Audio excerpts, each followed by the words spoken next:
children, the most precious objects they gave to them to protect. How could that be if they're our enemies, mortal enemies? Because they're not.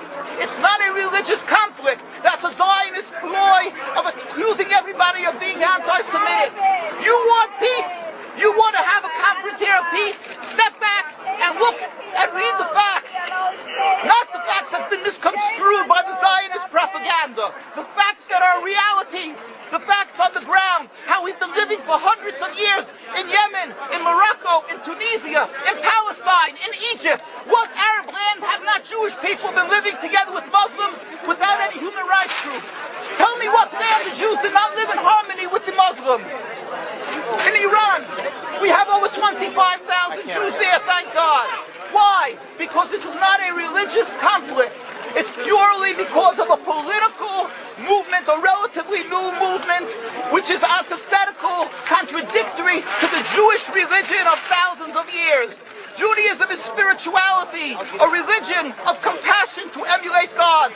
Zionism has been created 100 years ago by atheists, people who abhorred religion, who wanted to transform Judaism from religion to nationality, to a purely materialistic base, godless in its essence.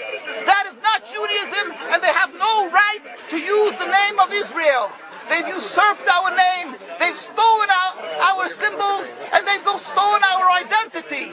And they are causing death and destruction, year in and year out. For over 50 years, death and bloodshed has not stopped because of a pure ideological belief called Zionism. They sacrifice on their idol bodies, human beings, hearts, souls. They rent, they've destructed houses, they've destructed people's lives.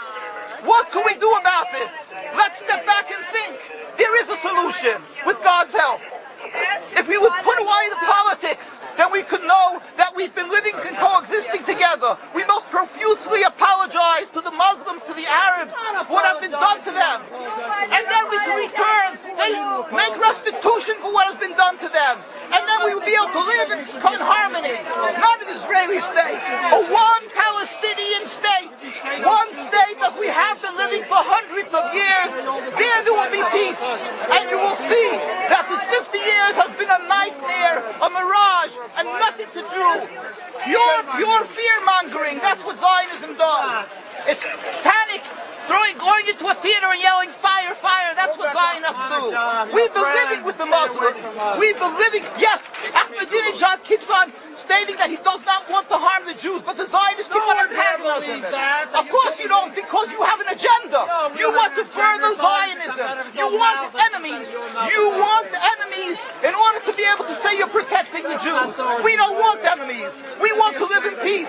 We have been always living in peace with the Muslims, and we will, with God's help, continue to live with them in peace. We implore the participants in this conference, read, step back, study the history truthfully, and see what the true Jewish voice is of hundreds of thousands of Jews who are still true to their religion, whether they're living in Jerusalem, whether they're living in New York. What do these Jews in Williamsburg section of Brooklyn, hundreds of thousands of Jews who are the most God-fearing in the community, why are they all opposed to the state of Israel? Why is that one Israeli flag in Williamsburg, Brooklyn?